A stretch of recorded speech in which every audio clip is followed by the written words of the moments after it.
Indianapolis scoring big, once again hosting the world's largest tabletop gaming competition. Why Gen Con is one of the key drivers in putting the Circle City squarely back on track to score tourism dollars. Plus, Notre Dame's growing role in biomedicine, details on the university's new focus on precision medicine and its potential to revolutionize healthcare, and a classic Made in Indiana movie scene. All right, listen up. Here's what we're gonna do. The state's new game plan to get more films like Hoosiers to set up production in Indiana. From Indianapolis, with an eye on every corner of Indiana. This is IBJ Media's Inside Indiana Business with Gary Dick. Presented by Ice Miller and Indiana University. Hello and welcome to Inside Indiana Business. I'm Gary Dick. Very pleased to welcome you to the inaugural broadcast on our new flagship station, CBS 4 here in Indianapolis. Very excited about this new partnership with CBS 4 and Fox 59 and extending our brand and reach throughout the state of Indiana. Here's what's making news now around the state this week. After a rough time during the COVID-19 pandemic, it looks like Indiana hotels are getting back in shape. A new study shows hotel room revenue and state and local tax revenues projected to exceed 2019 levels by the end of this year, much earlier than predicted. In Howard County, the Kokomo casting plant will receive more than $14 million from global auto giant Stellantis to convert existing die-cast machines and cells for a new engine. The investment comes just 2 months after the automaker announced a blockbuster $2.5 billion deal in Kokomo with plans for 1,400 jobs. And Hard Truth Distilling Company says it expects to see their brands in 28 states by next year and is adding on to operations in Brown County. Construction underway on a second rack house there that will double the size of its current warehouse space and help increase production by more than 800%. On to our top story now. The convention and tourism sector decimated by the pandemic, but there are definite signs the industry, so important to the state's economy, is back. Visit Indy says last year, Indianapolis hosted more in-person events than any city in the country. And to date this year, Indy has the highest downtown hotel occupancy in the entire country for convention business. The news comes as Gen Con, one of the world's largest and longest running tabletop gaming conventions, returns to Indy. And with more on the numbers, what they mean, I'm pleased as always to be joined by Visit Indy Senior Vice President Chris Gall. And Chris, welcome. I know you're above the exhibit halls in the convention center. We talk about Gen Con. Gen Con well underway in the background here. Thanks for joining us. This Gen Con convention continues to be a big driver for Indianapolis. Yeah, thanks for having me on, Gary.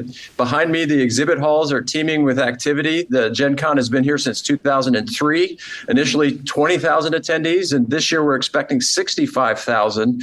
And every square inch of the Indiana Convention Center being utilized, Lucas Oil Stadium being utilized. And so we're so happy to welcome back this time-tested group to the capital city. Hey, I want to ask you before we get to the overall numbers, David Hoppe, the CEO of Gen Con, had a statement this week about the abortion bill being debated at the Indiana State House in special session, expressing concern about the potential outcome there and his commitment to Indianapolis. Here's what he had to say.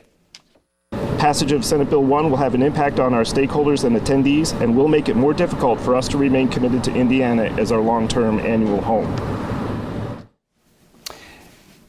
Gen Con certainly out front on the RFRA controversy several years ago. Your reaction to that statement from Gen Con CEO?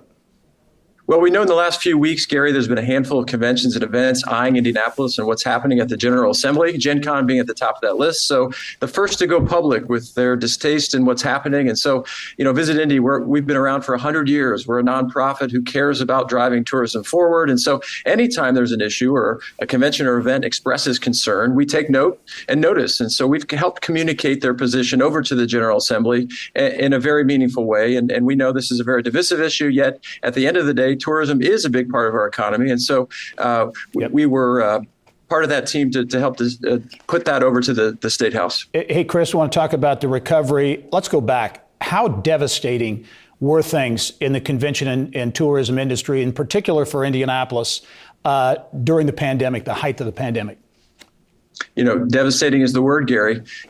Tourism globally, one of the hardest hit business segments. At the height of the pandemic, we lost more than $500 million worth of convention business.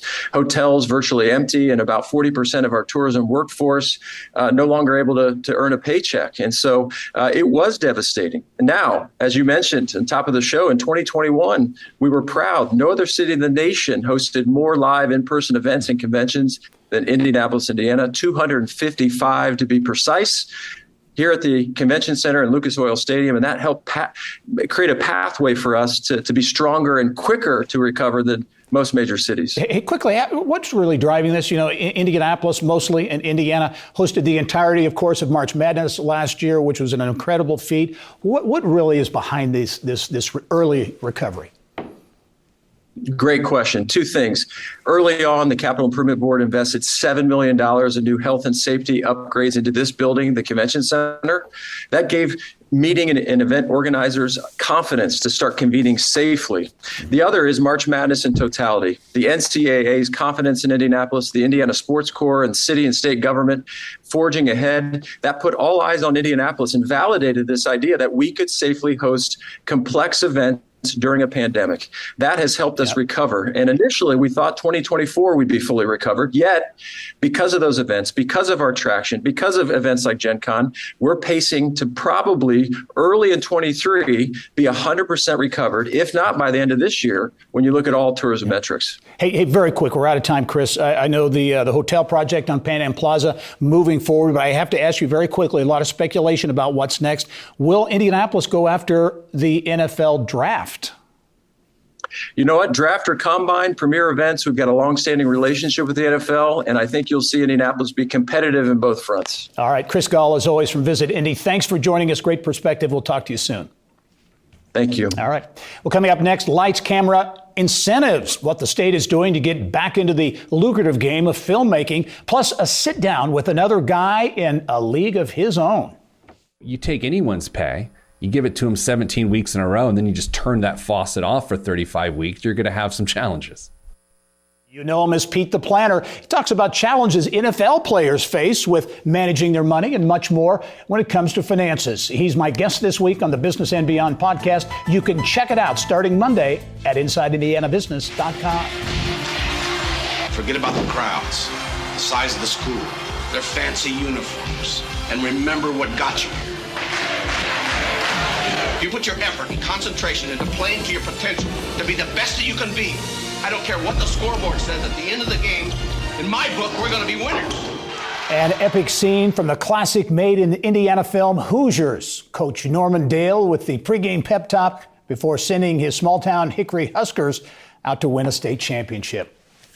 Well, that was 1986, and only a handful of film and media production companies have wanted to play ball in Indiana since then.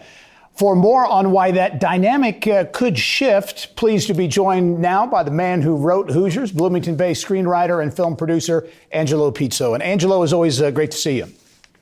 Nice to see you. Thank you. You've been very passionate about this issue. You and others have worked very hard to get this tax credit, which could be up to 30%. The Indiana Economic Development Corporation beginning to accept applications this week. Economic impact is part of it, but as you and I were talking off camera, you really saw a lot of talent leaving the state without this tax incentive in place. Yes, I became very aware of that when I would give talks or lectures to media school classes. And when I would ask these kids what their plans were, they were always to leave the state to find employment, simply because there wasn't any work here. And what saddened me was there are a lot of these students, or some of them at least, wanted to stay here because they like living in the Midwest. They like living in Indiana in particular. They would go to Atlanta, they would go to Chicago, they would go to Los Angeles. But, here we are. Our public institutions are spending millions of dollars training these students only for them to leave. So it's a big brain drain problem. Yeah. Hey, in terms of the economic impact, there are numbers out there in terms of how much money is being spent in particular states with incentives. How significant, how lucrative is this industry? Well, let me put it another way. When we first started this venture in 2006 to try to get a tax credit here, there were only 12 states that gave tax credits. Because it is so, the economic impact is so great for so many states, more and more states have taken on these credits, and now they're up to 38. The biggest example, or the prime example, is Georgia. In fiscal 2020 or 22, this year, over $4.4 billion have been spent by film production companies. And that really doesn't say it all, because there's a spillover effect. The economic impact actually should be multiplied by 5. Well, and I know Hoosiers, as an example, which you obviously know very well, it was filmed in New Richmond, Knightstown, Indianapolis, Brownsburg, Lebanon. So this kind of impact can be spread not just through one community, but potentially multiple communities. No, and that's one of the great things about Indiana. They have a great diversity in terms of the topography. They have the sand dunes of Lake Michigan. They have the river towns. They have, the big city, Indianapolis, and the topography of the southern Indiana is hilly, where it's flat, in northern Indiana. There were so many places that we wanted to shoot Hoosiers, and we were limited somewhat by the distance we had to travel from Indianapolis. But I have a film in mind that I would like to set it almost totally in southern Indiana. To really, it's one of the most beautiful parts. People don't even know about it, and no film companies have really utilized how gorgeous like Brown County is. Yeah. Well, we'll look forward to following up on that story. And I know you're working on a film about the first Indianapolis 500. Lots going on in your world. I know you've been very passionate about this tax credit that applications are being accepted this week. Angelo Pizzo, thanks for joining us from Bloomington, and we hope to see you soon. Thank you. All right. Well, in this week's IBJ, a look at the future of Indiana's footprint in the electronics industry, why chicken is dominating the Indianapolis restaurant scene, and checking out this year's group of 20 in their 20s, emerging leaders making a big impact on communities at the start of their careers. You can check it all out at ibj.com. Coming up next on our show, Notre Dame's role in potentially revolutionizing medicine, how university researchers are blazing a new path in the area of precision health, and the potential impact on healthcare. It's time now to go inside innovation. New from Indiana University, IU Ventures is investing in a tech company founded by 2 alums who created a digital peer support platform. In Tandem Health says the platform helps connect patients and caregivers to others who have experienced the same diagnoses. IU Ventures says In Tandem Health was one of only 8 early-stage healthcare companies selected for inclusion in the most recent Cedars-Sinai Accelerator, a prestigious business accelerator program based in Los Angeles. In the business of health now, for the second straight year, the University of Notre Dame celebrating a record-breaking year of research funding, bringing in $22 million more than the previous fiscal year. Business of Health reporter Kylie Valletta is here now with more. Kylie. Thank you, Gary. During the fiscal year 2022, Notre Dame received $244 million in research award funding, surpassing the previous record set last year. Much of the funding relates to human health, and the university is adding muscle to its work in precision medicine, establishing the Berthum Institute for Precision Health based on a $20 million gift. I chatted with Dr. Paul Bone earlier today, the director of the new institute, to learn more. Well, what it really reflects is an dramatic increase in the scale and scope of research across the board, but specifically research that's related to human health. And that's been important in a couple of different ways. One, in allowing us to go out and identify faculty who have research interests in areas that support each other so that we can build up centers of competence and excellence. And at the same time, it's given us the opportunity to develop new centers and institutes which can be focused on a particular part of the human health problem, such as our Berthum Institute for Precision Health. Right, and I want to talk about that new institute established by a $20 million gift to Notre Dame. Explain, what is precision medicine and what is the mission of the new institute? Well, I think the simplest way that I could describe it to your viewers is to say it's the right treatment to the right person at the right time. And that sounds very simple. And most people, when they hear that, they think naturally of genetic information coming from the Human Genome Project, which was finished 20 years ago. And what we know now is that the genetic information is really just the barest outline of what we need to know to really bring these kinds of modern cutting edge tools to impact people's health. So the way I like to liken it is to having a blueprint for a house.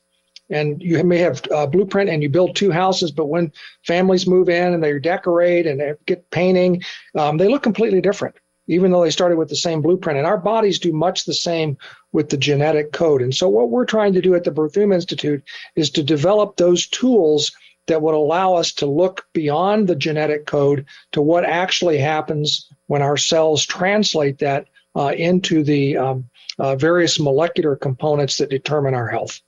And let's talk about this from a business perspective. A big focus of this institute is to provide the building blocks for startups. Explain that effort taking place there at the institute.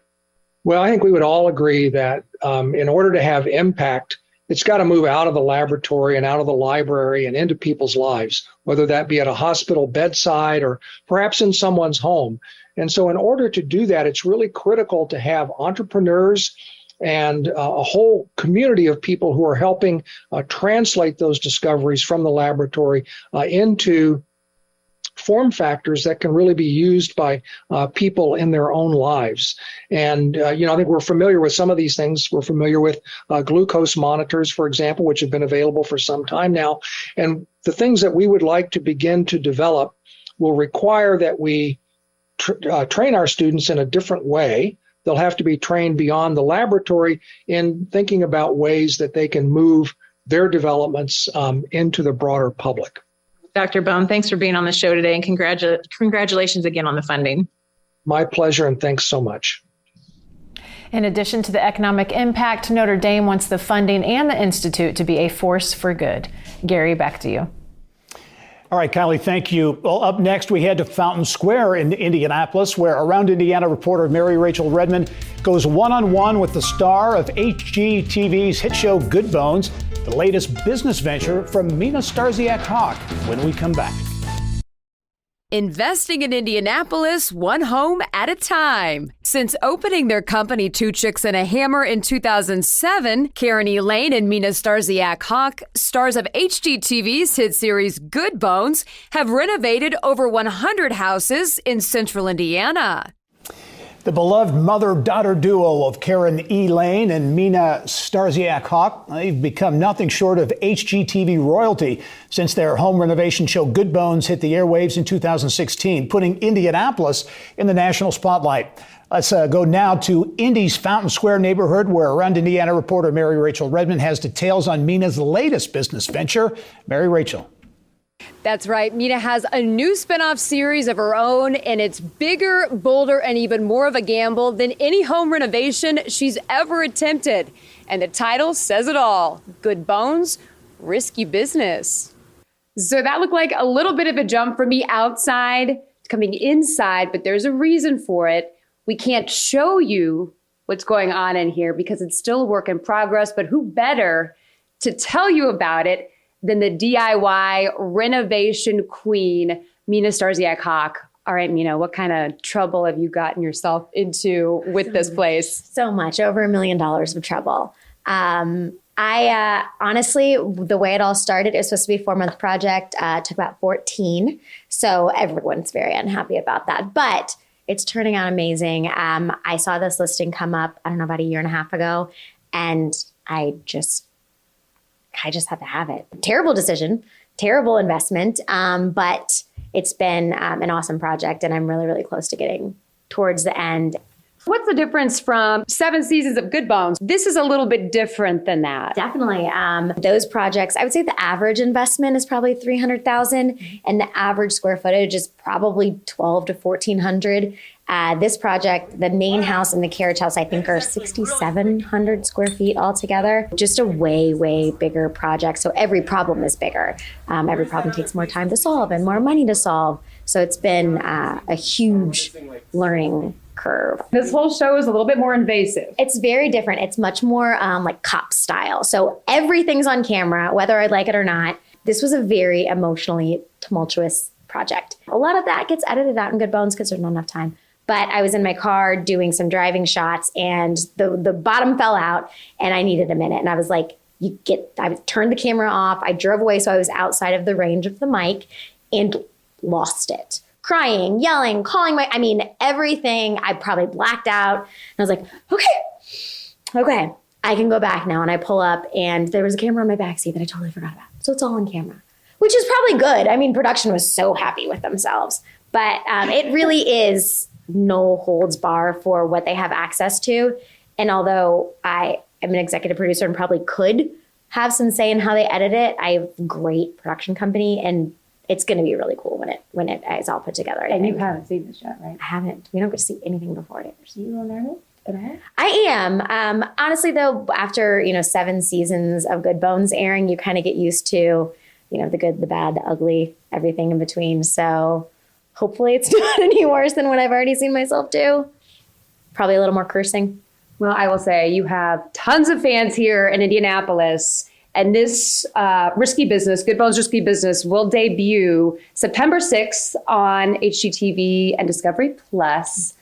Nina, good luck with everything. I think that everybody's really going to enjoy this one. Back to you in the studio. All right, Mary Rachel, thank you. And Mina tells us also that this property is actually listed now on Airbnb. Well, elsewhere around Indiana, steelworkers in Northwest Indiana going to the bank, receiving bonus checks of up to $14,000 based on U.S. Steel's record $1.1 billion in second quarter earnings. Our partners at the Times of Northwest Indiana report workers at Gary Works and Midwest plant in Portage will receive nearly $31 per qualifying hour in bonuses, all part of U.S. Steel's contract with its union. If you're looking for an affordable place to live, Niche.com says Indiana may be worth checking out. Fort Wayne tops this year's most affordable list with the lowest cost of living in America. Also on the list, South Bend at number 4, Evansville number 7, Indianapolis comes in at number 50. It's compiled from data from the U.S. Census Bureau. In this week's Eye on Education, we go to Southwest Indiana, where Vincennes University has a plan to remedy the nursing shortage. The university will offer a new bachelor's degree program that will provide an accelerated path for licensed practical nurses to earn a Bachelor of Science in Nursing. The LPN and BSN program will be available starting this month. There could be a need for as many as 450,000 nurses this year alone. And that's all the time we have for this week. We'll see you next week. Thank you for listening to the Inside Indiana Business Television podcast. Remember, you can get the latest business news from every corner of the state at InsideIndianaBusiness.com. I'm Gary Dick. Go out and make it a successful week.